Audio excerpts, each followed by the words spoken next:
Okay, everyone, welcome back to the feature-length podcast. I am joined, as always, by Dan.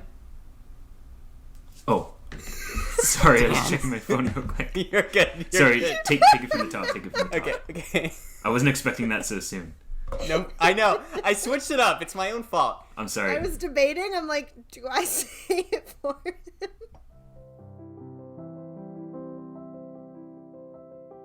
What is the feature-length podcast? Anyone? The feature-length podcast is a show where three idiots talk about film and entertainment. Good answer. Hey, guys, what's up?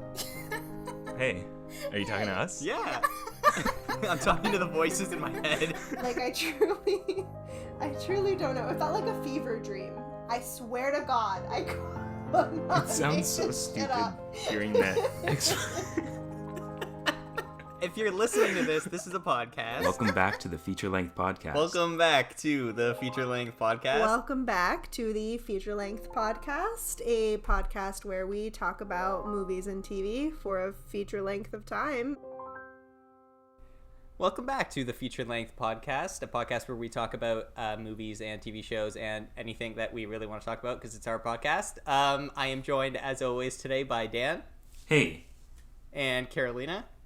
Hello. Hey, guys. How are you guys? Pretty good. Hanging in there. I'm all right. Same old? Been better, been worse. Yeah, good. So today we are talking about, as you can tell from the title, as per usual, The Kid Detective, which is a Canadian-made indie film from the year 2020, late 2020, November 2020. November, my birth month. Is that a coincidence? Ooh. I don't know. So this is a Canadian indie film that is written and directed by Evan Morgan. If that name doesn't sound familiar to you, it's because this, much like our last episode, is a feature directorial debut. This is his first feature that he has written and directed. He has written a few other things in the past. They've all been shorts, and he's also directed a few other things in the past, and they've been shorts. So this is his debut in that sense. This movie also stars a bunch of other character actors that you would have seen in a bunch of things. I did not pull up a full list on IMDb, but trust me, just watch this movie. You will recognize literally everyone in it. But of course, top of the list, the main star of the movie is Adam Brody, who you would know from The OC or Gilmore Girls or Promising Young Woman, which is our episode from last week. And numerous other things. Adam Brody has been in so many things, and he's fantastic. So just to give a really quick plot synopsis, The Kid Detective is basically about this guy who, as a kid, was the town detective, much in the same way that, you know, one of the kids from the Hardy Boys or Nancy Drew or something like that. Just sort of this child detective solving child's, level mysteries. I guess Scooby-Doo would also be sort of a nice, comparable thing, although they were a little bit older, but still same idea, just sort of like child level mysteries, until one of his friends gets kidnapped and goes missing, and he tries to solve that case and kind of fails, and this kind of haunts him for the rest of his life. And then we hard cut to Adam Brody. His character's name is Abe Applebaum, by the way, which is just a fantastic name, which we'll get into. But we cut to him as a 31-year-old man in this small town, and what's he doing? He's still being a detective, just solving the most ridiculous and stupid quote-unquote mysteries that are just dumb. And everyone thinks he's pathetic and kind of hates him, including his secretary. He's just a complete idiot and really bad at what he does until this young lady comes up and she has a case and presents the case to him, and it's a murder case, and he decides to take the case, and plot twist, it turns out this case may actually link to the case he could not solve from his past. And it's a very dark comedy, both very dark and very funny at the same time. And it's a nice little character study. So normally this is the part where I would turn it over to you guys to get your thoughts, but I want to start this time because I did bring the movie to your guys' attention. I have seen this movie once before. You guys haven't. So we'll do sort of like the non-spoilery quick thing first, but just want to say that the first time I saw this movie, I really enjoyed it. I thought it was great. Upon this rewatch, I absolutely love this movie. I think this is one of my faves. I just think it's so unbelievably funny, so unbelievably sad. The mystery is really intriguing. It's such a great character study, and it has. Here's how I would describe it. It has everything I like about indie movies and none of the stuff I don't. Like, it has. It's really well shot, really well acted. Everyone that's in it, you can tell, is passionate about it.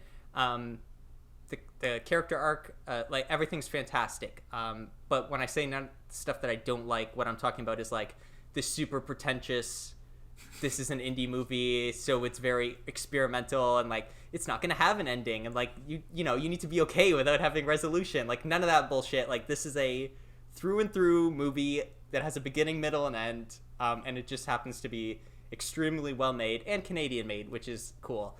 And I think all the performances are great, and I think the mystery is engaging. I think the humor kills me. It's my exact style of humor. It's very deadpan, and it's very, like, just pathetic old man, which is, like, my favorite. So I'll leave it there for now, and I will turn it over to you guys. Carol, do you want to go first? Sure, yeah, I'll go first. As Marco alluded to, I just watched this for the first time to record this episode, so about a week ago. I had never heard of it until Marco brought it up. And when I saw that it was released in 2020, I was like, okay, that makes sense as to why. I had never heard of it. I guess it was similar to Palm Springs in that way. Immediately, I kind of got the same vibe that sucks that they missed out, because even then I looked up the box office, and it was like 300,000 or something. It was like really sad. Although, since it was Canadian made, it probably wasn't as expensive. But anyway, not the point. I watched it for the first time. Immediately, I was like, I understand why Marco likes this. The movie just gives off Marco vibes. I cannot explain it any other way. I don't know if it's like... And initially, when I first started watching it, I didn't know anything about it. I didn't know what to expect. So I was like, let's see if I can tell why Marco likes this. And everything in it seemed made for you. The character reminded me of you. Not in that, That's like, depressing. You're an alcoholic. Sorry. Just like the darkness of him, but not in a bad way. Sure. Anyway, it was good. I was entertained. I love a mystery. The mystery got me. We'll talk about that more in a second. Although I will note that the only background actor, or like not main character actor, who I recognized was his secretary, because she's the daughter of the president in Veep. Very good. I was wondering if you were going to... But I didn't recognize anyone else. Okay. Other than, obviously, Adam Brody, because I don't live under a rock. But yeah, I watched it and I enjoyed it, but, like, I didn't love it. Sure. I'm assuming I'll probably like it more after this conversation, as I do with literally everything we've ever talked about. But just my initial opinion, I wasn't over the moon about it. It was, like, entertaining. But despite it being entertaining, I almost also found it, like, boring at times. I don't know. We can discuss more. Yeah, we'll discuss in detail. Yeah, my opinion was kind of neutral to good, is how I'll put it. Yeah. Dan? Okay. I also, as Marco said, watched this for the first time, and I really, really enjoyed the movie. I thought it was great. Just my favorite, I mean, besides all the stuff you guys have already said, my favorite part about it was just like taking like a Sherlock character and putting him in the real world and seeing how like pathetic that is as like a grown man. Like, he started doing this as a kid and he's still just like hanging on to this. I loved how it played with the tropes of like noir films and stuff, but I also liked how it was contrasted by like a lot of it was very colorful, or like at least much more colorful of a film than a literal noir film would be. Right. It has a lot more of a personality than just trying to mimic a noir film, but the fact that it was inspired by noir films makes it funnier when it's like contrasted with how sad this man's life is. And even just little things like tracking shots of overhead shots of them driving to places. It's so like what's the word, like just these minute aspects of a detective's job Yeah. And again, just like how that looks as a 30-something-year-old man who's still scarred by that mystery that he couldn't solve, and he's like forever pursuing the case. And yeah, as you said, Marco, too, it's a great character study and often very funny considering how dark the plot gets. Yeah. At some points, surprisingly dark. I wasn't expecting it to go places like that. Ditto. But yeah, like I said, it reminded me of another movie. What other movie? End. Well, I don't want to say it; it'll spoil things. Wait, I think I might know what. At the very end, I might know what movie you're talking about. Is this but oh wait, I know what you're talking about. Another film. Okay. Yeah. Anyway, yeah, but like I said, it also is often very, very funny. Yeah. So it's all around great. Yeah, I thought it was a great movie, and I'm happy I watched it. Good. I'm glad you guys both got enjoyment out of it. At least sounds like Dan is closer to me than Carol, but that's fine. As I expected. To your point, this is a very Marco movie, and like more than even I think you might realize. So I want to tackle first of all, like let's talk about how this movie was even brought to my attention, which is from two separate sources that I both respect and enjoy their content. One Can of I them, guess one? Yeah. Red Letter Media. Correct. Yes. It was one of two fun facts on IMDb. Really? Was it actually? They made it onto IMDb? So you know how my thing is that I research, and my research is just getting the fun facts and trivia off IMDb. Yeah. Because this is so new and so unpopular, there were literally 2 trivia points, and one was that the principal photography... No, one was that it had the world premiere at TIFF in September 13th, 2020, which is like not a fun trivia fact. It's like in the release date on the front page. You don't need to make it its own separate fact. Yeah. And then the other fact was that it was featured in a Red Letter Media video. The only 2 trivia points that they would provide. Cool. So that's why I knew. But so what was your other? That wasn't even the first one. The first one was Kevin Smith, because I listened to Kevin Smith's podcast where he talks about movies and stuff. And he had Adam Brody and the director of this movie on his podcast. Oh. Just kind of out of the blue. And he was like, and he kind of introed the podcast by saying, like, I watched this movie and I was fucking blown away. And he's like, and he knows Adam Brody, I guess they worked together in some stuff in the past. So yeah, he had them on their podcast to talk about the movie. And I was like, huh, that's weird. Cause like, he likes everything. Like, he's always like, yeah, I had a good time with this. Like that, he's not a very judgmental person, but to hear him like... Nice, I like that. Yeah. To hear him like full on rave about this and like go out of his way to get the guys on the podcast and be like, this is my favorite movie of the year. I was like, wow, like what the hell? And then like a week later, Red Letter Media talked about it. And in their review, which they actually kept non-spoiler, but they also were like, awesome. Like, they loved it. And I was like, that is an interesting crossover point. Like, Kevin Smith and Red Letter Media? Like, what? So, yeah, I ended up watching the movie. And, yeah, it was just a very Marco movie, which I guess makes sense. But, yeah, going back to part of what makes it a Marco movie, and also, I guess, the first of the 2 pillars of this movie, which is just, like, the comedy aspect of it. Like, just the premise is so geared towards me because, and Dan and I talked about this, but, like, growing up, loved like the kid mystery stories. Like I watched a ton of the Scooby-Doo show. I read like books and books of like the Hardy Boys. Like I read like everything I could get my hands on from them. Nancy Drew, same idea. I was also obviously like Dan and I are both into Sherlock Holmes and like Sherlock the character.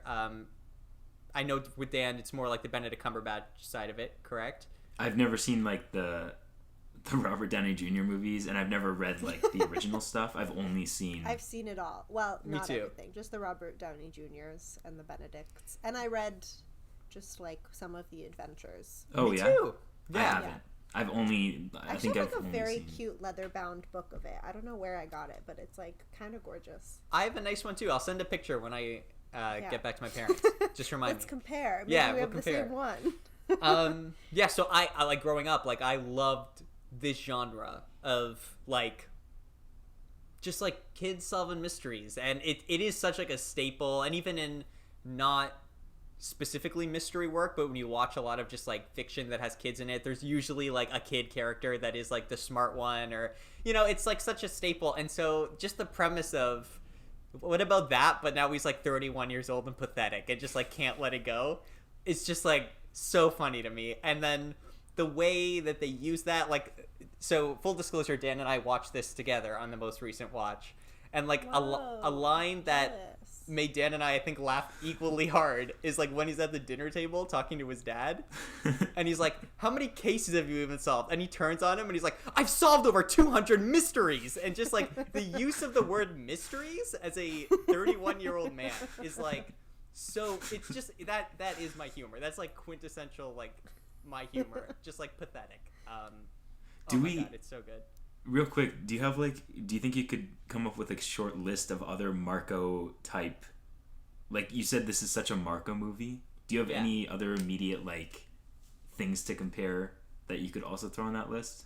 Like, not to put you on the spot, but like for specifically like comedy stuff, because I feel like doesn't matter, just anything that you might call a Marco movie like this. Fair enough. I think this is very fascinating. Here's why it's fascinating, because there's a lot of stuff that I think has crossover to not just being a Marco movie, but I think is a Marco movie at the same time. If that makes What do you sense. mean? Like, I would say the Mask of Zorro is a very Marco movie, but also like lots of people like that. Like I'm not like it doesn't have to be something that only you think that you're the only one that likes it. Yeah. Okay, good.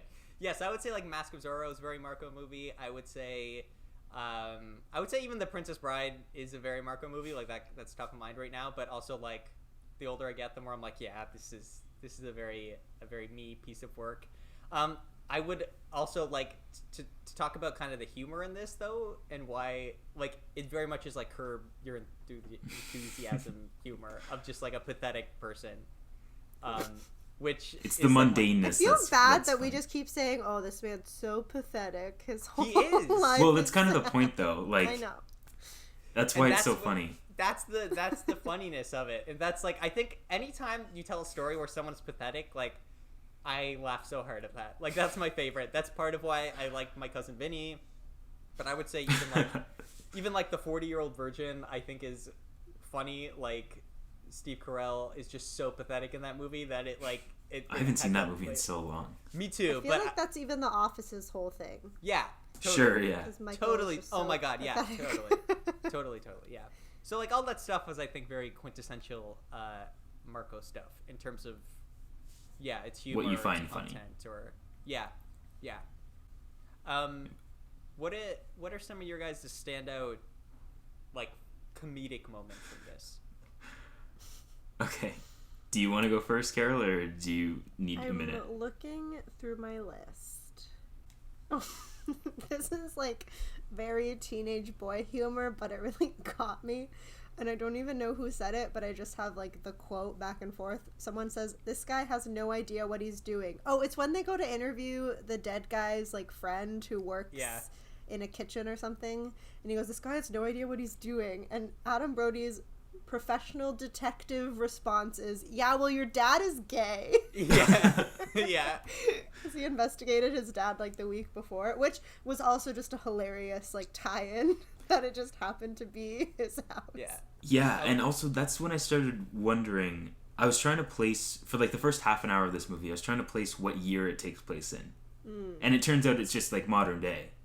But it's so weird because the town is so like out of time. It's like Gotham City in a way. Like it doesn't belong in the year that it's in. Even like the guy that comes out of the restaurant, like you said, Carol, he's wearing like he looks like he's out of the 1950s with his apron for some reason. I was gonna say all of the flashbacks especially gave me 50s vibes, but obviously if it's set in the present day, it wasn't the 50s. But I think because it was such a small town, I think it's just small town specifically. Yeah, and like the ice cream parlor and earlier. Yeah. The sweet fact shop. That there is like this cute ice cream parlor, sweet shop, that alone makes me think 50s. It also gave me very Gilmore Girls vibes, and also like obviously Adam Brody being there influences that. But yeah, just like very different character. Very different, but like they're being Was Adam Brody like a mainstay on Gilmore Girls? I wish. Oh boy, do I wish. It would have been so much better if he was, Dan. What was he? Just like a guest stole part? him and ruined everything. He was in like a season. He had an arc with. And he was the best character on the whole show. I love ever. him. You remember Damn. Lane? You saw the first few episodes. You remember Lane? Her Rory's best friend. Oh yes, yeah. With the crazy mother. Yeah, like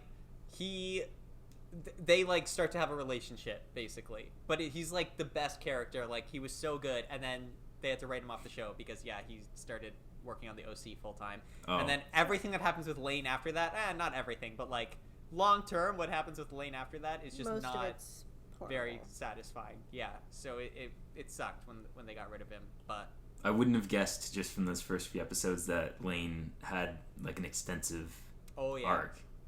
Oh yeah, she's one of the main ones. Yep. Oh.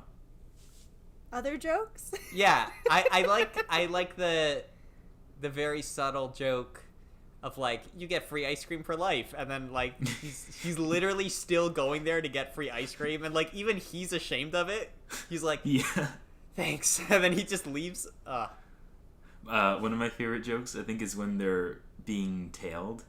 And it turns out that it's his parents just checking up on him because he's like they're worried about him, and that's also like what we were talking about, playing with the tropes of a detective movie. Like there's this scene where you're being tailed and you think it's something tied to the case, and it's just his parents are just so worried about how pathetic he is that was funny.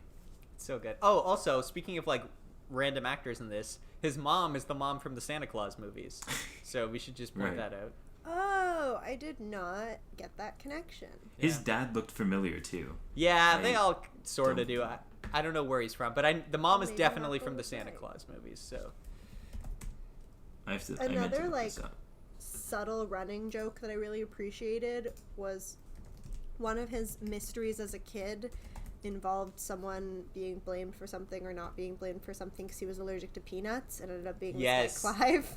And then later on, I guess Clive is part of this gang in the bar, and when normally you get patted down before you go into a back room for like weapons, but this time he had to get rid of his peanut like candy bar, and like there were no peanut signs everywhere because that was like a threat. Yeah, I love that because again, that is like very classic like detective noir thing of like you have to get like patted down before you see the boss. Even like Batman Begins does it when like Bruce goes to see Falcone. So like yeah, I love that. I thought that was a great little joke. And also to your point, like, and this is partly I think because it's an indie movie and like one person's vision who actually just like sat down and wrote a thing. But there's so many great setup payoffs in this, like both with the plot and the humor, and they all work really really well. And that's always like that's so great when you can integrate that into humor, like with the peanut joke. It makes everything so satisfying, I feel like, instead of just having like random. That's the other thing I should say is, to your point, Dan, obviously this movie does take place in the modern day, but it is very timeless. Like I feel like even the humor in it is timeless, and that is hard to say considering it came out like 2 years ago. But I would think in like 15 years you could go back and watch this movie and still find it hilarious, because none of the humor it's all like self-contained to the story. Yeah. Well, like even when we first started it, like when you're going through the montage of his childhood life, it felt like, in the best way, it felt like I was watching like a 90s movie or something. Yeah, exactly. They nailed that vibe. They nailed the vibe of like that era. It's really good. And also just an extension of that pat down scene when he does see the guy. He's like, we need to talk about like this case, and he's like, no, and then he walks out. He's like, okay. So good. Because that's when great. he was on the ego booster drugs or whatever, and that's like when they ran out. So that was really funny. Speaking of the ego boosters, I need to touch on, like, he goes to see the kids on the stoop, as he calls them, who are just these kids standing, like, sitting on, like, a whatever. I don't even know what it is, but they're it's just, so like... funny to see this 30-year-old afraid of children. Yeah. Well, he calls it the stoop, but it's not actually a stoop. It's just, like, I don't know. It's just, like, these are just, it's actually a parking divider. Yeah, they're just, like, a parking divider. So they're just hanging out there. Yeah, he goes to them. He's like, what are these drugs? They tell him, okay, like, you have to go to this guy. He goes to that guy. It was a lie. And I just love when he comes back and he angrily walks up to the kid and, like, instead of doing something cool and badass, like grabbing him and shaking him down, he just, like, fucking smacks him across the face. Like, just open hand palms him across the face. It's so funny. Again, fully grown adult. Yeah. Slapping this kid. And then he, like, he holds him up against the fence, like Batman, but it's like he's trying to be cool, but it's just not. He's so pathetic. He, like, throws him into a bush, but as he's throwing him, he falls over because he's, like, so weak. Oh, my God. It's great. That's another really funny moment for me in all of this that I love. I had another one on the tip of my tongue, but I lost it for a second. I like the running joke of like, oh, you don't know how many times I was like in a closet and like I would think I got away with it, and then I would sneeze, and like that coming back with him as an adult and like being in this girl's closet. Oh, and I just love, so dark. I love, like, because it's such a prolonged sequence, and at the end of it, he just sneezes, and it's a hard cut to him in the police station, and it's so funny. It's so good. And then it comes back again at the end when he's under the bed, and the principal's like, I know you're in the closet, Abe. He's like, no, I'm actually under the bed. Yeah. And I love in that scene how, like, he hears the principal come in, who you don't know is the principal at the time, but he hears someone come in, and he, like, goes to look like he's going to go in the closet, and then he thinks about it, and he's like, no, I'm not going to go in the closet this time. And then he goes under the bed, and he still just gets caught because he's a fucking idiot. Yeah. I'm trying to... Sorry, I lost the one that... I had another scene or moment that I was going to talk about, but it'll come back to me later. It'll come back to you. So, I mean, we can... in between everything, sort of talk about the comedic stuff as it comes up. But I would like to get your guys' thoughts on sort of the plot and, I guess, even to some degree, Abe's character arc in this. Like, how did you guys feel about it? Did you guys enjoy it? What were your overall thoughts regarding it? Oh, I remembered what it was. Oh, go for it. Sorry. No, perfect. It was just the fact that he's always mistaking the days of the week. Yes. Yeah, he literally never knows what day of the week it is. Yeah, that was very good. Okay, anyway. Sorry. Yeah, what did you guys think of the mystery? So, I didn't expect this to be as dark as it was, because as we mentioned when it started, it was very, like, 90s movie, cheery little town, kid detective, and, like, I knew it was about him as a grown-up, and that was going to be, like, inherently pathetic. Sorry to any, like, detectives. But not saying, like, all detectives are pathetic. Don't come after me. You're alienating all 20 of the world's private detectives. If you call yourself a private detective, like... come on. What are you doing? You know what I mean? Like, you must know. People hire them for stuff. No, I know, but, like, I don't know. Come on. But anyway, detective slander aside, as it was mentioned by both of my co-hosts already, it's a really good, interesting character study, because you watch him thrive as a kid, and immediately I was like, oh, this man's gonna be so depressed as an adult. It was literally like gifted kid syndrome, like, to the max. I was like, oh no, I've lived this. I know where he is right now. That's fucking brutal. Maybe that's why I didn't like it. I was like, too real. But except I have no lifelong crime to solve. But yeah, so, like, watching that progression. Yeah, mystery, but really a crime, let's be honest. Now that we know what it is. But yeah, I was surprised at how dark it was, because there's a lot of, like, just casual mentioning of, like, yeah, the mayor hung himself because his daughter disappeared, and, like, there's literally, like, I mean, we're gonna have to spoil it eventually, so I'm just gonna say it. Go for it. But I'm also laughing because that's when he also founded the Potato Festival before he hung himself. And, like, having the main crime be, like, kidnapping and rape.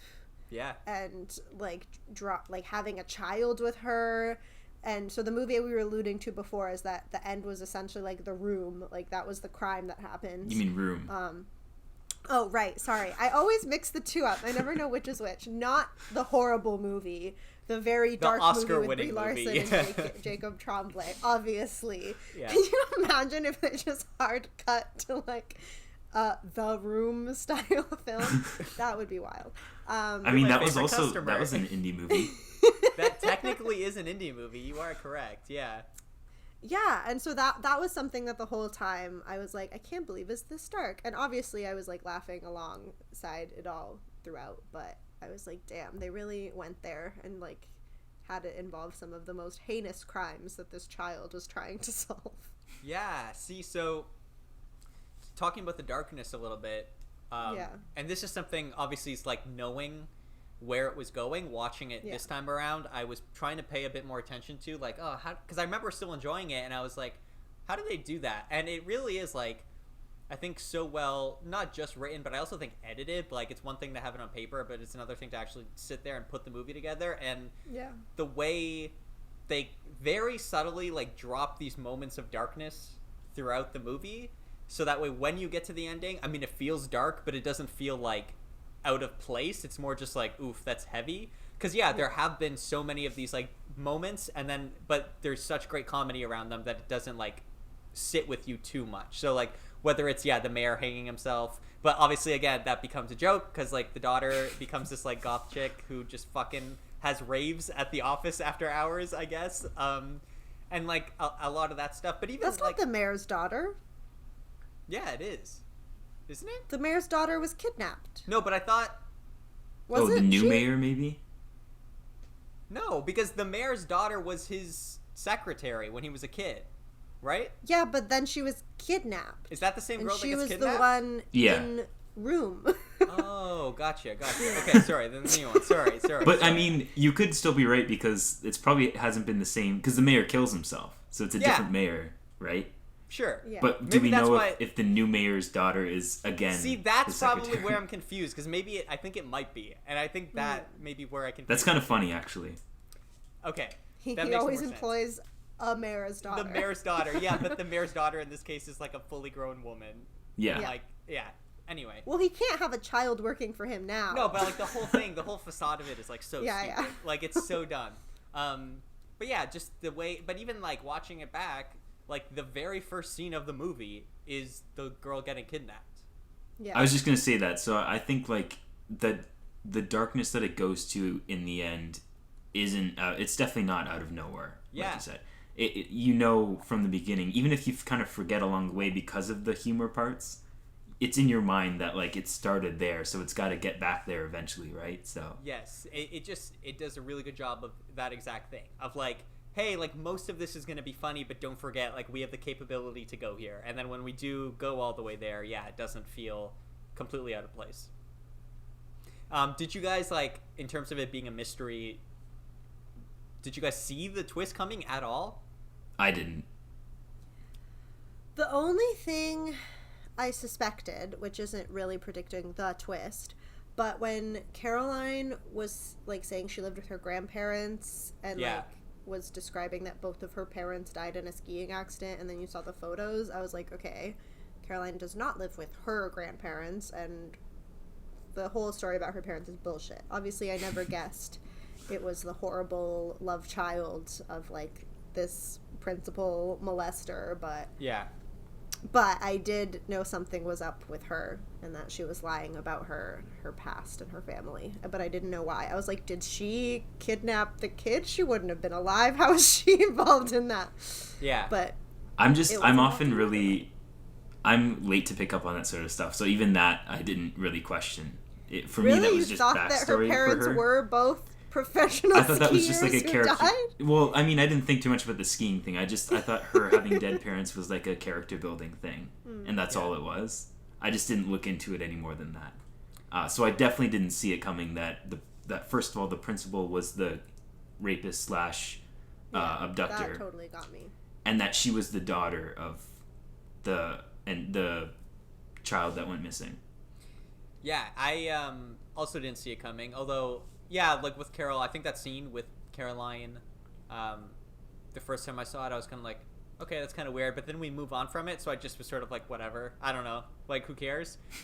Which is dumb because this is a mystery movie, and so, like, I should have been like, maybe that's a clue, but instead I was like, fuck it. Nah. Yeah, but I totally did not see that it was the principal, even up into him being under the bed and the guy walking in the room. Yeah, I was like, who is that? I was like, know. who is this? Yeah, and then obviously it ends up being the principal, and I was like, oh, and it's cool, especially since we only meet so many grown men. There were so many options that even when I saw the shoes, I was still like, I have no idea. Yeah, exactly. I definitely thought it was going to be the ice cream guy, just because there's a shot of him early in the movie that makes him look really suspicious. But it's cool that like you said, when he's in the house and we don't know whose house it is yet, but he clearly does.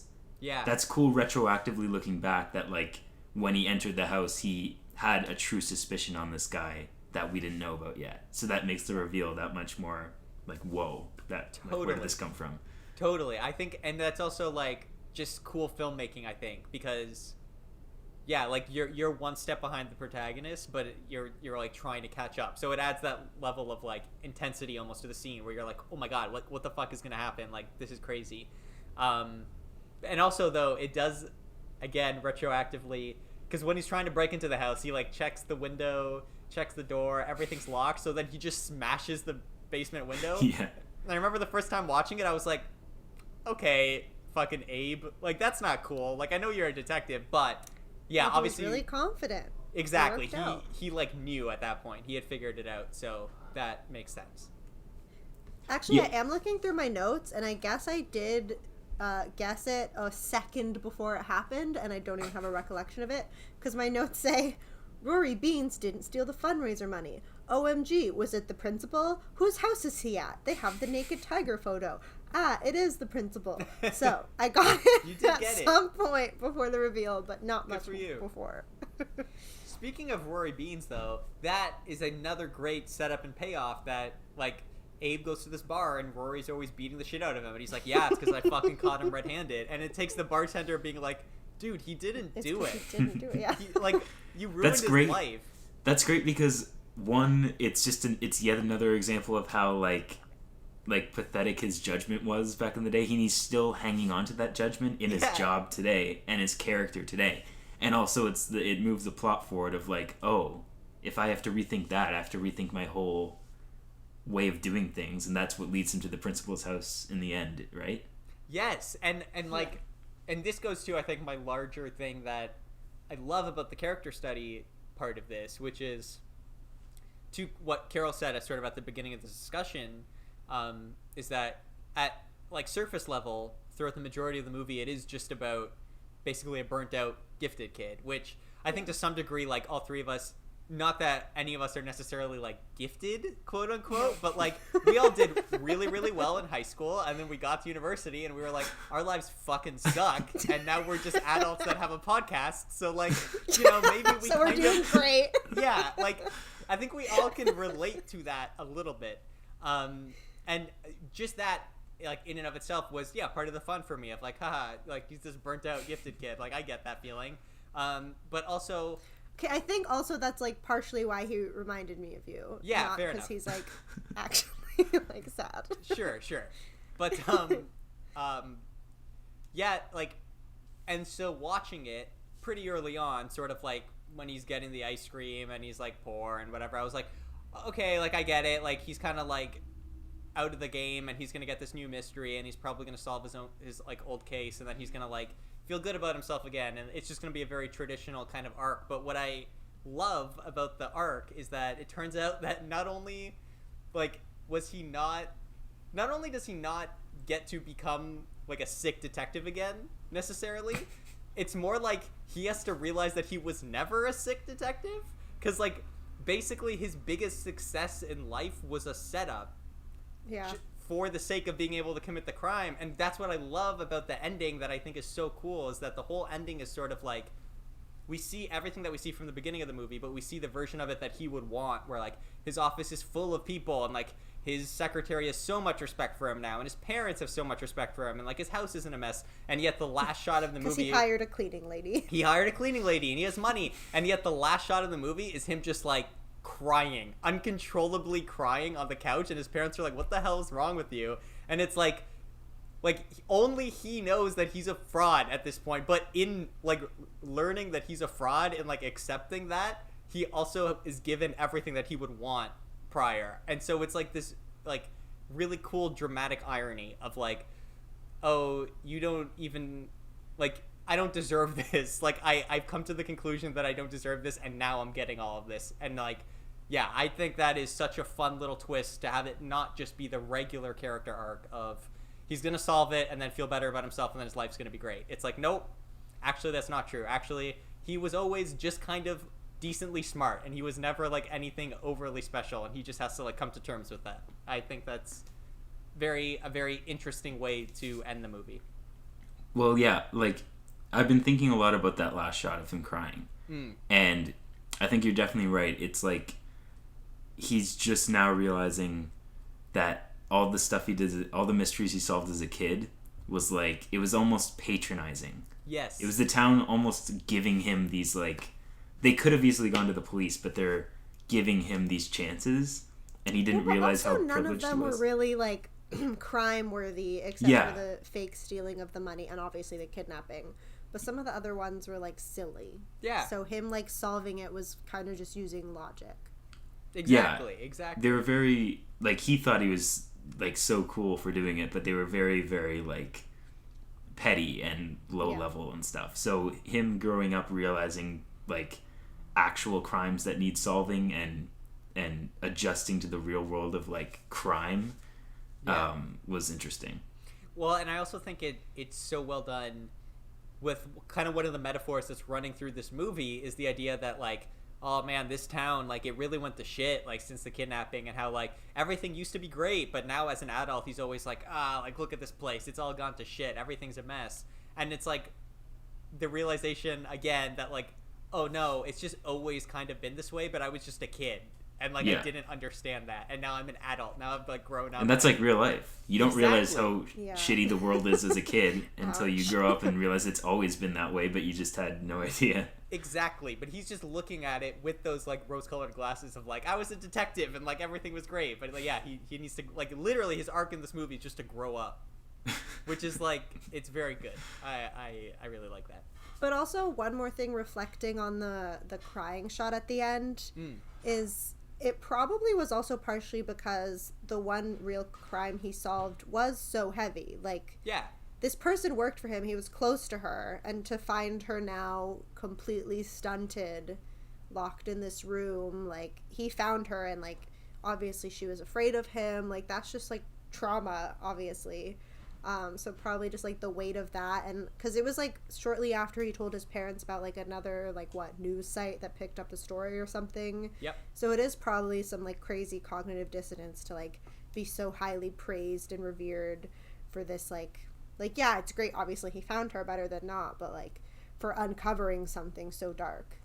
Well, and I also see that's great. That's a great point, because I think my first watch versus this watch, I had not two different readings of like the ending and him crying, but just like focusing on two different aspects, which is I definitely did get the sense of, oh, this is just like his release, because like even after solving the case, it was like immediately he got all these accolades and everyone loved him, and this is just his moment to be like, oh my fucking god, this is like 20 years of trauma that is finally gone, to process. Like, it's done. I did it. Like, so that's I think part of it. And then I think there is the part of it of, but coming with that is the realization that I'm also a piece of shit at the same time. Or, like, not a piece of shit, but, like, I need to grow up. I need to not be this way anymore. And it's sort of like both those things come together. And it's just fucking sad. But also, like, kind of funny watching him cry. I don't know why, but I think it's just, like, the way he cries is so visceral. And, like, his parents' reaction to it, they're like, are you okay? And even just, like, the editing of it, I found was a little bit... not comedic, but just like I think emblematic of the whole movie, of just like, yeah, it's kind of fucked up, but like it's okay, like we can laugh at it. He's kind of a pathetic guy, and look at him, he's like he's drooling and like he's kind of pathetically crying right now. So well, yeah, because he like with what we were just talking about of him realizing how like irresponsible he was, not irresponsible is the wrong word, but how oblivious he was as a kid, thinking that he was doing all that he could, like, in the world. Again, the world of crime, right? As he knew it. he must look back now and feel like all those years she was missing, like that was like his fault. Not that we would say it was like we would blame him, but he would definitely blame himself for being so. He put himself on too high a pedestal to think he could do anything other than he was already doing. Yeah. And he grows up realizing like what real detectives do, and that's when he finally is able to find her. Luckily she's still alive. But yeah, like for however many years she was missing, it would have been like decades, right? Because they were. If he's 30, he's canonically 31 in this movie. I looked it up before we started. So okay, at least like 20 years. Wow, that's crazy. Yep. Yeah, that is definitely wild. It had to be at least 16 because the daughter was 16. Yeah. Yeah, so that. True. Yeah. I just talking about sort of like the reveal and like his arc, sort of with all this outside of just the Roy Beans like getting beat up, and it's like, oh, because that he didn't take the money. I also like how we set up earlier in the movie. He like in his narration of his life, how he's like, oh, like I could always guess the killer in like mystery movies. Like we'd be watching with my family and I'd always guess it, as if that was like, and like, but the way it's set up, like that is something that would be set up in like a kid's mystery movie to explain how he's so good at it. And so they treat it seriously, but then I do like that scene. It's a very short scene where he's like watching a movie on TV and he's like, it's the maid, and then the maid dies and he's like, huh, that's weird. And then after the Roy Beans thing, he flashes back to him thinking it was the maid and it's not the maid, and it's like it all clicks for him, like, oh, I'm an idiot. Like I'm not that good at this. And I also just like, I like how the movie continually shows us that he is not in fact that good at what he does, with the exception of like very basic stuff, like when the kid comes to him and is like, hey, my friend was gone all summer and he said he played in the NFL. Can you find out if he did? And he's like, how old's your friend? And he's like, 11. And he's like, no, he didn't. Don't worry. But Stuff he still like calls that. the mother after. I know. To check. That's the thing, is like he's so dumb. He still calls the mom and he's like, hey, he has like to do his due diligence. Yeah, I love it. I love it. I like when he's talking to the parents of the boy that got stabbed. I can't remember his name. Yeah. Patrick. And again, Dan, like this is the like Sherlock stuff that I really like, where he's like, what kind of fruit does he like to eat? I have a note about that. Peaches. And he's like, what did he eat before he died? Apples. He's like, well, apples, they make less of a mess. You don't have to wash them, whatever. It was actually bananas. Oh, bananas. Sorry, banana. The laziest fruit, so it meant he was depressed. It meant he was depressed. And yeah, it's like that Sherlockian like deduction that really, it doesn't mean anything. Yeah, it's bullshit. You know what that reminds me of is the phone charger thing, where he's like, I see that your phone has lots of scrapes near the charger, so that must mean he's You're an alcoholic. What? Where the fuck did you get that from? I love that. And I love, though, that the dad calls him out on it. He's like, no, my son wasn't depressed. He's like, how do you know he was cheating? He's like, oh, well, his friend told me. And he's like, okay, so you just trust everything that like a 16-year-old boy tells you? He's like, well, there was a picture. He's like, oh, so you saw the picture? He's like, no, I didn't see the picture. And he's like, great, okay, great. This is the guy on the case. I love it. Okay, so you brought it up, and I have some questions. Yeah. About this quote-unquote other relationship he was having. Okay. So later on, he then talks to the girl in the tiger mask, whatever her name was, of whom Patrick has a naked picture, and is, the reason he died. Yeah. Oof. But were they actually together? I couldn't tell, because, like, it was never explicitly asked. She was just, like, because, like, I guess people buy pictures from her on the internet, like, that's her whole thing. She like, has an OnlyFans type business, I assume, which, like, respect, go off, we love a sex worker, but yeah, I wasn't, and then she said, like, no, like, with him it was, like, different. I didn't really get what we were supposed to assume their relationship was, because, like, he was in a relationship with Caroline, so it would have been cheating, but I don't know. Yeah, fair enough. I don't really know either. I don't think the movie makes it, because, like, they could have been friends. Weird that he had a naked picture of her. True. But, like, men have their needs. Better buy it from a sex worker than, like, maybe ask an unwilling girlfriend to send them, Sure. But it doesn't necessarily mean they were in a relationship. Yeah, fair enough. That is a good point. I mean, I think the movie doesn't end up going out of its way to explain that part of it. No. Just because I know it's not super important. Just I personally was curious if you guys had any takes on it. Nothing stands out to me either way of what that is. It's so by the end with the twist, I am so holy shit, what the fuck happened, that it completely falls to the waist. I don't know, Dan, did you have a take on that one way or another? Okay, so when I was watching it, and we find out that the principal has the picture that his friend was talking about seeing in the first place. Yeah. I was trying to piece it together, but also pay attention in the moment of these new developments that were being thrown at me. But I guess he must have actually had it because the friend saw it in his locker when he was still alive. Yeah. So he obviously knew it was there. He must have. And I think, if I remember correctly, the principal said the main reason for killing him is because he didn't want to see his child dating being mistreated. Yeah. I think he thought it was his, or no, he definitely thought it was his daughter in the photos. That's what he thought. Right? Yeah, he thought it was so he was yeah. Can't believe she's being okay. I didn't even by this asshole. Yeah.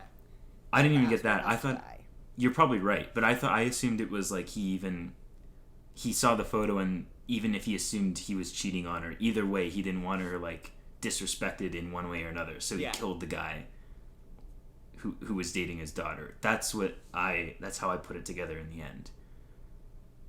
So I guess think at one point Adam Brody says that's not your daughter, right? And the principal was kind of oh, really? So that's why I assumed it was the other way around. But regardless, the guy had to die. The girl has no agency. Either way, so it was a conscious decision. Yeah. From Patrick. I was trying to put it together during watching the movie of did he plant the picture in there? But then I was that's impossible because he knew when he was alive that it was in there. Yeah. And it sucks because the only actual explanation we have of potential ongoings between the two is from the best friend who's in love with Caroline. Yeah. So you can't trust anything is it real? he says. Exactly. Yeah. He was right about the picture, but he could have been embellishing about the stories that were shared, you know? Sure, and so we don't actually know. We don't. That was also a really funny scene when he's hiding in the closet of that kid's room and he starts playing this Pong? Dated rock music and he's playing Pong on his computer. So what good. The hell? Oh my god. That was another what year is this moment? Yeah. But yeah, that's true. Because I think the little sister plays Pong for a bit too or something. I remember making a note being it's weird that they both go to game. They're a very gamer family. Yeah. Talking about the friend though, the friend has one of my favorite comedic moments in all of this. It's the first time they go to interview him, and he's talking about how Patrick was doing stuff with this other girl, and Abe is what exactly? And the friend looks at Caroline, and he's he gives the impression he doesn't want to say it in front of her, so he kind of gets right up close to Patrick, and he goes, she put his hand on his penis, and Abe is okay, well that's not too bad, what else? And then he goes, she put his penis in her mouth, and then Abe just goes, there's euphemisms for these things, you don't need to say that, and just that absolutely killed me. Oh my god, I loved it. It was so good. Again, such a detective noir thing of there's a lady in the room, we can't get into the graphic details, and the graphic details is just. But he also whispered really loud and was looking right at her. So it's so funny. It's so funny. And another great setup payoff moment is when they do that first interview, and he's like, "Are those cupcakes I smell?" Oh my god. He's like, "Sorry, they're from my sister's class. Can't give any away, otherwise I would." Yeah. And then when he comes back in later in the movie, he just helps himself to one of them. Yeah. And also it's funny because he sets up the open window thing, which is cool.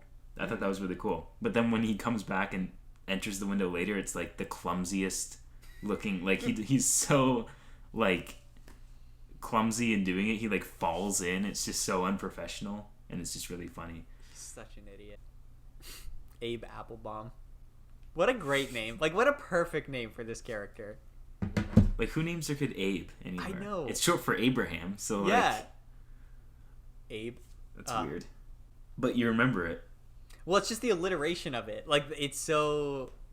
Yeah, it's just such a funny, 1950s detective noir name, like Abe Applebaum. Like, it's like, yeah, it's ridiculous. I'm surprised there wasn't a shot of him leaning against a telephone pole with a wanted poster on it. Like in Threat Level Midnight. Yeah. This whole, you know what? Like, Threat Level Midnight is kind of like how he perceives himself in this too. Like, I feel like Abe perceives himself in that way.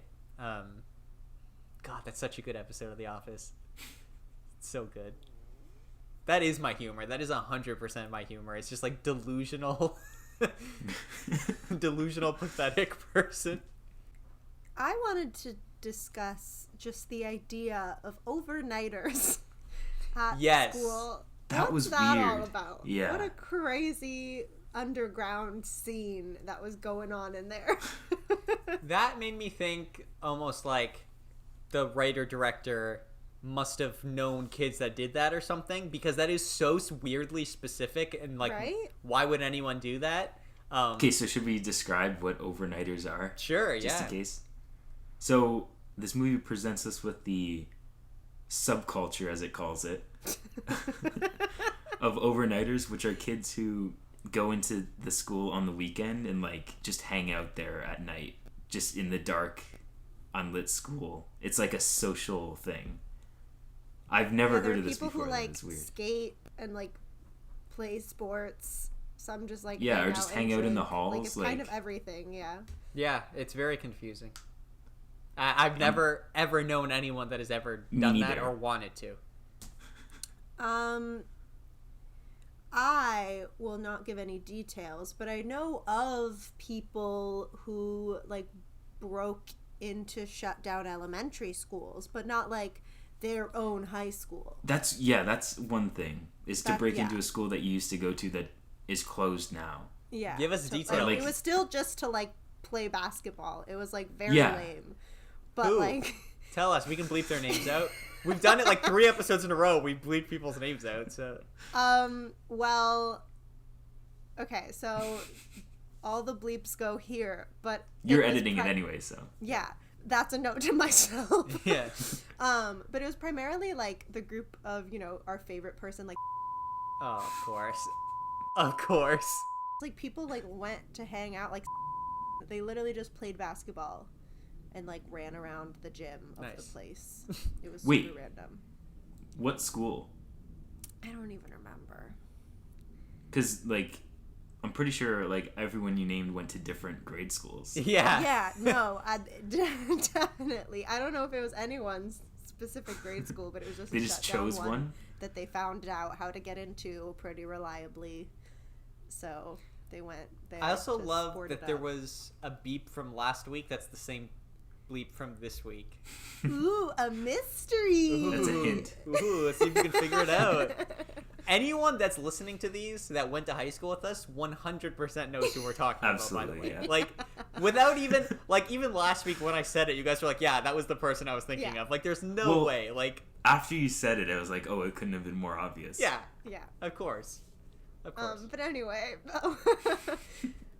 let's stop our shit talking of people we know and talk about the movie again. What else do we want to talk about, guys? Okay, actually, I just have one note that I need to get out. Like a grievance I have to air. Sorry, there's an ambulance noise. I'll pause for a second. Okay. Yeah, I usually still hear it in the edit. I listen really loud. Interesting. I'm very nitpicky about background noises. I find I have a lot. But anyway, the one scene after he gets like really, really high, like I think he's like snorting the ego boosters at this point, and he's just like totally given up, and he ends up in the dumpster naked. Yep. I was just thinking about how his penis was touching garbage. Yeah. And I just wanted to vomit. I was like, I can't, like, okay, like, and just being naked in a garbage in general, like, gross.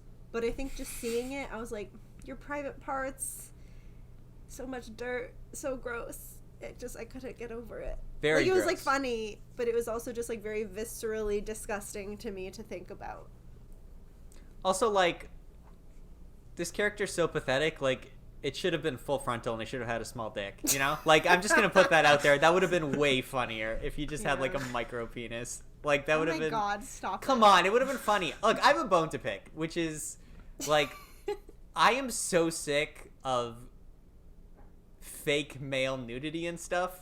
Of like, just like it'll be like, oh, like this person's butt's in a scene, and I'm like, okay, like who can't, like why are we always doing this? Like if you're just gonna show a guy's butt, you might as well just have him in underwear. Like it's not funny. Like it's not funny enough to where it's like I would want to see this person's butt. Either show me their dick or put them in underwear. Like that's the only. Wants more dicks in Hollywood. It's just like it's the only funny thing you can do with guy nudity. Butts are not funny. When a character runs through a scene and you see their butt and it's like, oh, you see their butt. Like we're not 6 years old. This isn't funny anymore. So like, it's like we've been mooned enough. We know what a butt looks like. It's just a butt. Just like not a big deal. Yeah. Of course, it's like, and I think again for a movie like this, it would have been funny to see his dick because he's such a pathetic character. I understand why they didn't, because that would have made it like a really hard R, which it probably was rated R anyway. But like, I don't know. And also, Whatever. I'm sure, like, no matter how hot of an actor you are, it's still uncomfortable to be nude with a bunch of cameras pointed at you. Totally. Yeah. But what I always think about is in scenes like that, like, he did have to be nude anyway, but, like, you just, obviously, like, I know guys get, like, little modesty things, to, like, put on their dick, but, like, whatever. I mean, you're basically nude in the scene, so... And also, I mean, Carol, we were just talking about Pam and Tommy the other night, but, like, there are multiple scenes in Pam and Tommy where Sebastian Stan is fully nude, but like he just has Pam and Tommy? It's a show about Pamela Anderson and Tommy Lee from Motley Crue. Oh. Don't worry about it. It's really weird. I don't know why I'm watching it. I'm actually gonna go watch the next episode tonight after this. Oh, good. I don't know why. But there's a scene in it where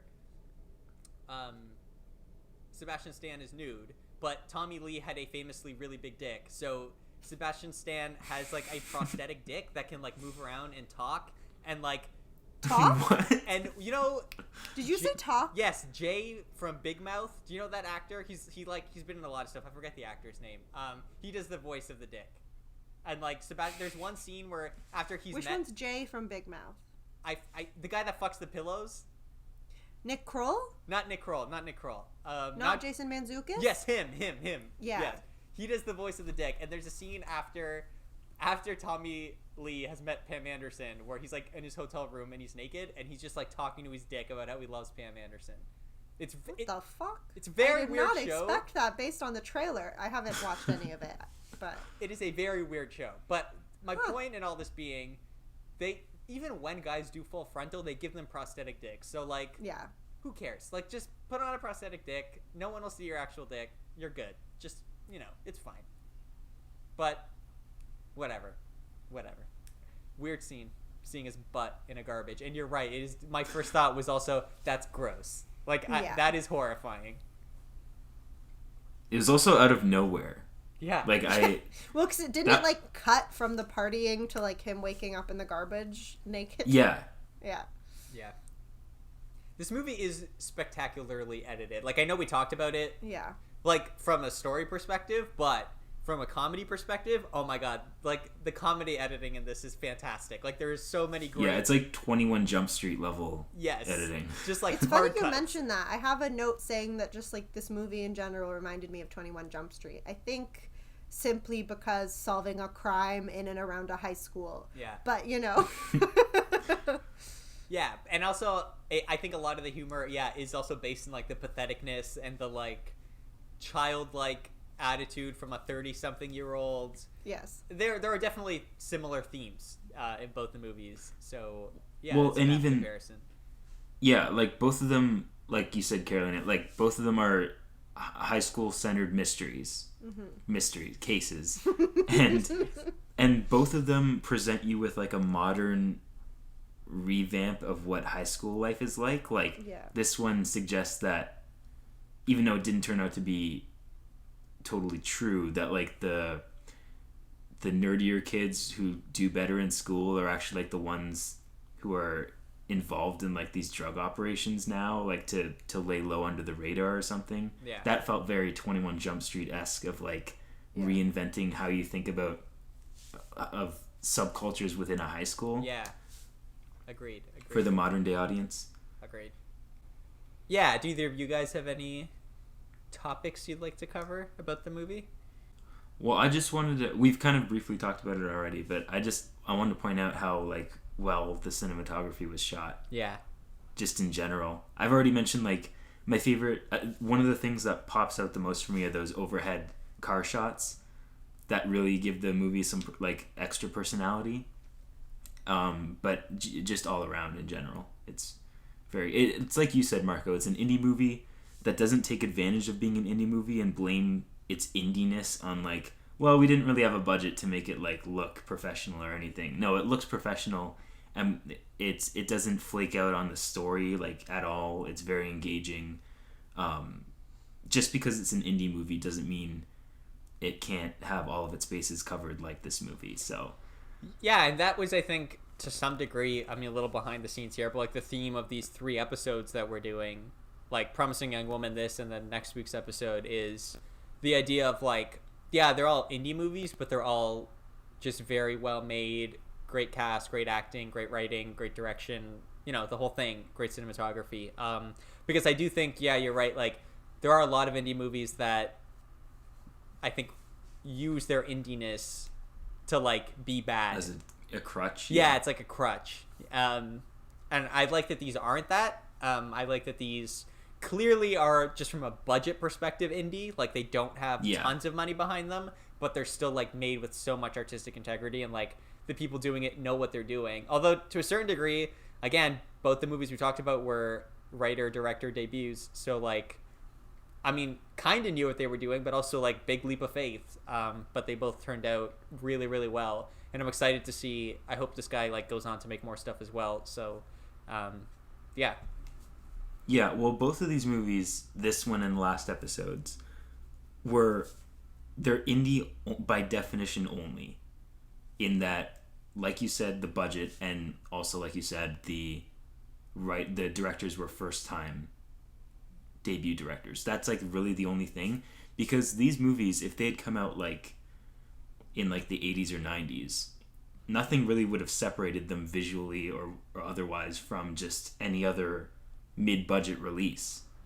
Yeah, and I guess that's what's crazy to think about, is, like, you're totally right, like, 2-3 decades ago, we wouldn't have qualified them as indie movies. They just would have been... It just would have been a movie. They just would have been... But, like, we don't have just movies anymore. Like, no. Everything is either an IP or an indie movie, basically. So, like... Yeah. So, like, because it's not, like, a blockbuster, we kind of categorize it as an indie movie. And like we said, because of the literal reason that it was made on a fraction of a budget of what some other movies are made on today. Totally. So...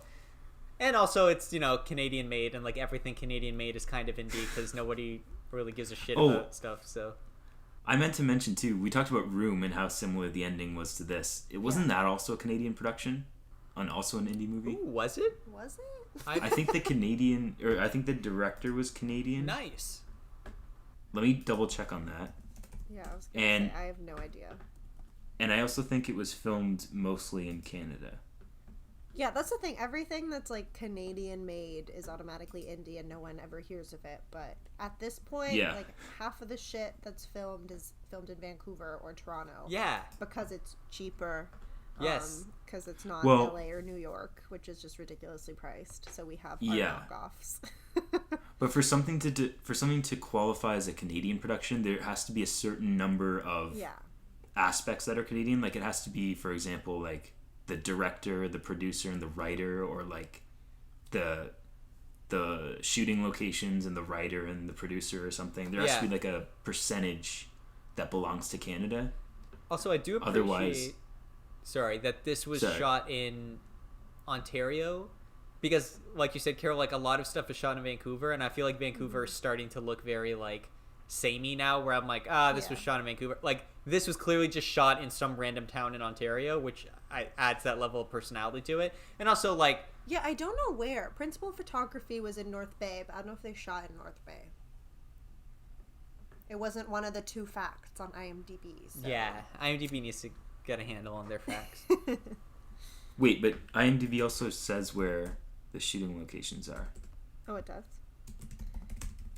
I obviously did not look into it that much. I actually want to see, because I'm curious of what town was used. Because we were making fun of how outdated the town is, and like, I just remembered it's a real town. We should go visit it. That Road trip. exists. Oh my god. Let me check real quick. Okay. Ontario's pretty big. Oh yeah, okay, so it just says filming locations, North Bay. So I guess it was a little like suburban North Bay town. Cool. Well, that's a far drive for you guys. God damn it. I've been to North Bay. I just went over the summer.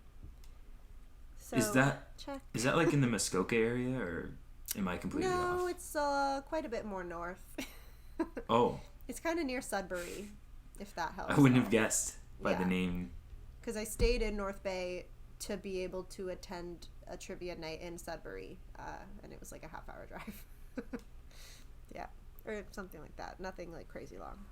Canadian geography for everyone. And geography is not at all my strong suit. Oh, so no, same. Consult a map. Yeah. I don't think geography is anyone's strong suit because we stopped learning it in grade 9. There's literally not another geography class even offered. Well, but like you keep teaching yourself. And also, like, how much else is there to, eventually it's like, all right, you know, you've learned about this is Canada. This is where also, things are. Also, but if I remember correctly, is just to like actually memorize. Fair enough. I feel like there's still like a bunch of people who don't like think Africa is a country and not a continent. Like obviously, like the education isn't good enough. Sure. But I just remember even that that grade 9 geography class that we all took, even that had such little content that the second half of the course was geology. Yes. Like we just started learning about rocks. We did. We learned about rock formation. Subject. But it starts with a G, so it's okay. Yeah, it's we can geo. do that. The geos. Also, but to your point, Carol, like even the geography we've taken, and like I'll say, like I think Canada. We don't have to talk about the Canadian education system in much detail, but like I think Canada does a better job than the United States in terms of like trying to expose you to things outside of Canada and not just being like learn these very specific Canadian things. Sure. Not an amazing job, but like a somewhat better job. But geography absolutely is just all we ever learned is Canadian geography. I could not tell you outside of like what I've just learned on my own from being a human being any fucking thing else. Other than, like, these are the provinces, and we colored them in, and that's it. Like, that's all we did for, like, 9 years. You know what was the hardest part about that was finding 13 different colored pencils that looked different enough. I know. It's brutal. It's so bad. And you can't use blue because that's the water. Yeah. Yeah, because you often had to do the water. That eliminates an entire color palette. Yeah. All right, this is not the Geo podcast, although... that might be interesting to some people. Yeah, sorry, not our specialty. I can promise we won't have a geography episode anytime soon. Definitely not. All right, guys. I think we just did. This is the extent of our geography. That's the most you're gonna get. Yeah. Yeah. Do you guys have any other talking points, or do you want to go into miscellaneous notes before we end this episode? I don't have any other specific things. Same as Dan. Cool. So I'm ready if you are. So allow me to bring up a few notes I took. These are all just funny things. Actually, 2 of them we've already said, which is unfortunate. So I'm just going to have to start with... What were they? I'm curious. The peanut one that Carol brought up, which is very funny. And there are euphemisms for this, which just came up naturally. But I want to talk about some of the jokes in this movie, like we've alluded to, that aren't even scripted jokes. They're just like funny visual things. Obviously, like, so much of the town just is that. But I will say also one of my favorite visual gags in this whole movie is how his office door said... It used to say, Abe Applebaum, Kid Detective. But then, as an adult, he just got rid of the kid. So it says Abe Applebaum, and then there's a space, and then it says detective, but the detective isn't centered. And, like, that little just, like, graphic design... I didn't notice the 3 that. stickers. Oh my god. Every time we got a shot of the door, it made me so happy. I was like, that is... Whoever the production designer was, give them an Oscar for that choice. That is, like, fucking incredible. Because that was... Was there, like, a close-up on it, or was it just... No, it's just in the background. It's just in the background the whole time. Okay, that makes it funnier. Yes! That makes it even funnier. Because I didn't notice it the entire first time I watched the movie. It was only this time. I caught it. Oh my god. I didn't catch it. And until you just mentioned it. What's so funny, though, is that, it is just in the background. And also, like... obviously wasn't scripted. Like, you got to imagine the production designer was just like, this will be funny, and the director was like, oh my god, yeah, that's funny, let's do that. It's great. It's great. Oh, was that it? That was I have another one. I have one more, which is just the entire dinner scene where I think it's his aunt and uncle, Abe's aunt and uncle, that come for dinner, and Abe shows up and he's like drunk, and his mom's like, you reek of alcohol, like, because he's just been drinking the whole day. And just like the tone of that scene, and like, this is a really weird pull, so stick with me, but do you guys know in Whiplash, you guys have both seen Whiplash, right? Yeah. Yeah. Oh, that after you talk about this, I have another point to make. Okay. Go on. Okay, so in Whiplash, there's that scene where Miles Teller is at dinner with his dad and his uncle, and his uncle's talking about like how successful like Miles Teller's cousin is because he's like a football star or whatever, and Miles Teller like fires back because even though he's like a poor artist, he's like, I am more like fulfilled in what I do, and it's like this very dramatic scene about like how do you get fulfillment in life. And this scene is very much the like twisted sibling because it's the same idea, and Abe is taking it 100% seriously, but everything he's saying in this scene is ridiculous. Like, this is where we get the I've solved over 200 mysteries line, which is just like incredible. But then also at one point he turns to his dad and he's like, do you know who you're talking to? And then he smacks the table and he's like, I'm Abe Applebaum. And he goes on like this he gives this monologue about like who he is, which like, again, in a dramatic movie, in like a 1950s detective movie, would have been serious, and he delivers it that way, but everyone at the table is like, the fuck is the matter? Just act like a human being. Like, nobody acts like this. So I think that whole scene is just like incredible. An incredible twist on that type of scene that's seen so much in like Hollywood movies. Yeah, that scene epitomizes the whole like draw of the movie for me, is that like the subject matter is that of a heavy-handed detective like movie, but it's in this environment of everyone staring back at this guy being like, what the hell, dude? Like, yeah. Just get a real job, like, yeah. Drop this whole thing, you're so weird. That's the magic for me of this whole movie, and that scene that you just brought up is like the perfect definition of it. Totally. What's your you said you had something you wanted to... Yeah, I was just gonna say, because you brought up Whiplash. Yeah. I'm just now remembering there was like 2 scenes dedicated to how he's an amazing drummer in this movie. Oh yeah, there's a drum in the background of his apartment. And there's a scene of him like playing it really well. Was that just because Adam Brody is just a good drummer? And because like I just remembered that. I completely forgot about that. Dave Rogowski wasn't the drummer in his band, was he? No, Gilmore Girls. Dan, okay. That's Gilmore Girls. But no, Dave was the guitarist. Because I think... So I was going to say, that would be like a really cute nod. Yeah, no, he was the... So yeah, Adam Brody's character in Gilmore Girls, I think, was the guitarist of the band. Okay. But when he leaves, that's when Lane's new love interest... what's his name again? I don't know. I don't care. I hate him. Zach? No, Zach. not Zach. Oh, yeah, Isn't Zach the... Of course his name's Zach. Is his name Zach? Wait. Or is that the other roommate's name? No, because I think I remember the other roommate saying Zach. Okay. I'm going to look it up. You guys keep talking.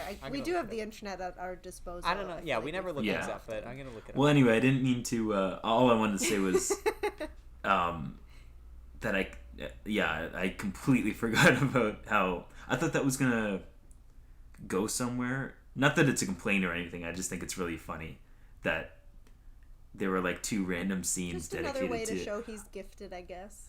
I guess, yeah, you're right. Like, it's just... But you think that it could be like stereotypically like violin or something, you know? Yeah. I guess this is like kind of a twist on it. But as a kid, they show that he's just really good with drums, and here he is as a sad adult still just playing the drums in like his dump of an apartment. So I guess that works too. It's just kind of funny. So in Gilmore Girls, Zach is in fact the guitarist, and Brian is the other roommate. Brian. Okay. Got it. Yep. Very important. Yep. Very important. And also, which one's Adam Brody? Well, Adam Brody is Dave. He's Dave, but also he couldn't have been the drummer because Lane is the drummer in the band. So like, oh, yeah, there's no. well, I know.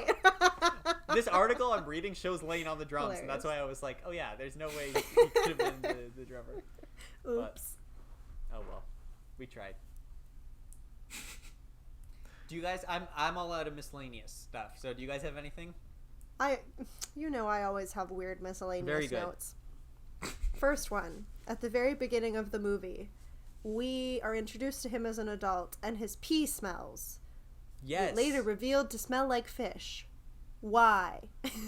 Great what question. What causes that?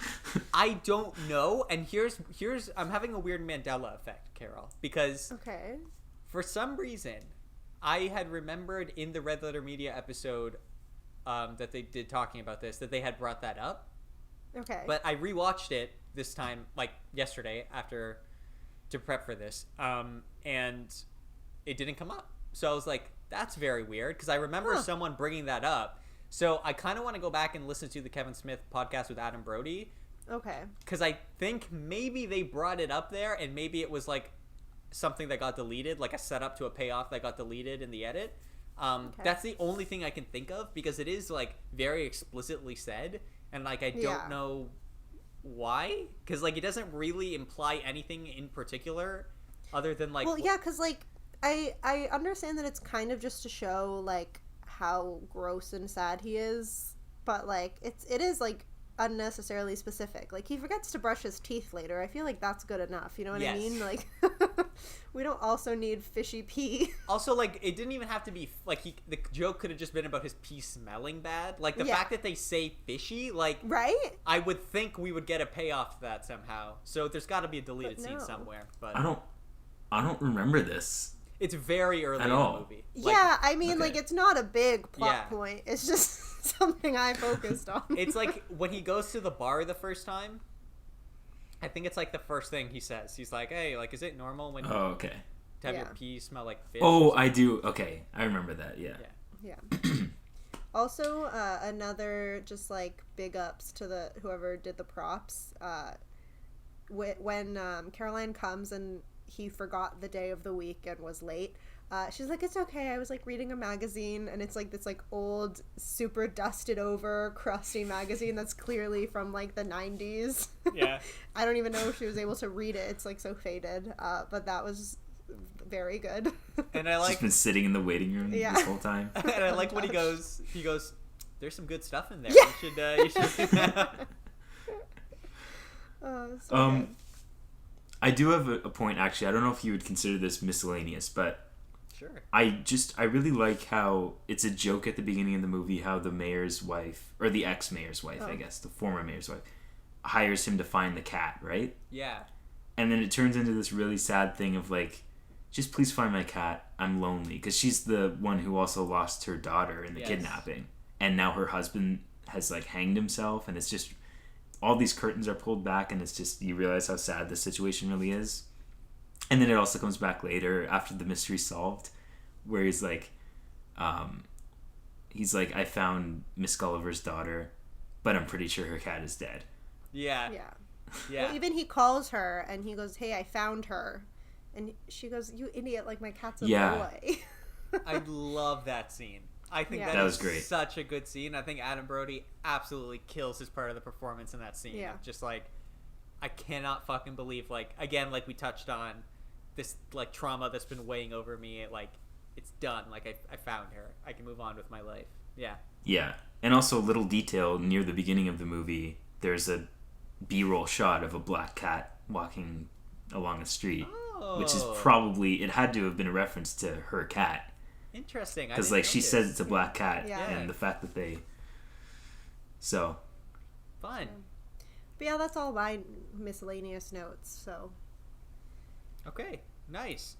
Well, guys, thanks for talking with me about this movie. I'm glad you guys had the opportunity to watch it. Hope you enjoyed it. I would say if you made it to this like point in the episode and haven't seen the movie yet, like, it's unfortunate that we spoiled it. Yeah, sorry, we spoiled everything. But I would still watch it. Like, I think, like, it's, like, yeah, we've talked about it, but I had also watched two things where people talked about it before I ever saw it, and I still enjoyed it, and there's still lots of fun to be had along the way, even if you do know the final twist.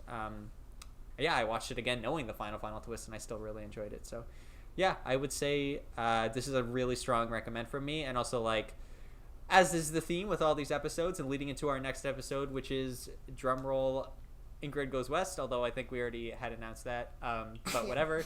Ingrid Goes West.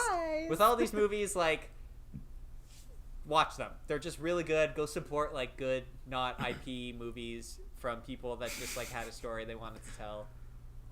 Yeah, it's really, really great. Yeah, better than Licorice Pizza, so fuck that movie. Sure, I haven't seen it, but I'm so personally angry at that getting so much acclaim. Fuck it. I'm so mad. Watch all these indie movies over that one. Sorry, Dan? Is that also an indie movie? No, fuck no. Well, I don't think so. It's Paul Thomas Anderson. Yeah, so, like, he must have a lot of money. He must have a lot. Oh, yeah, okay. And Bradley Cooper's in it for no fucking reason, so he probably had to pay a lot to get those people, like, too. what's it about?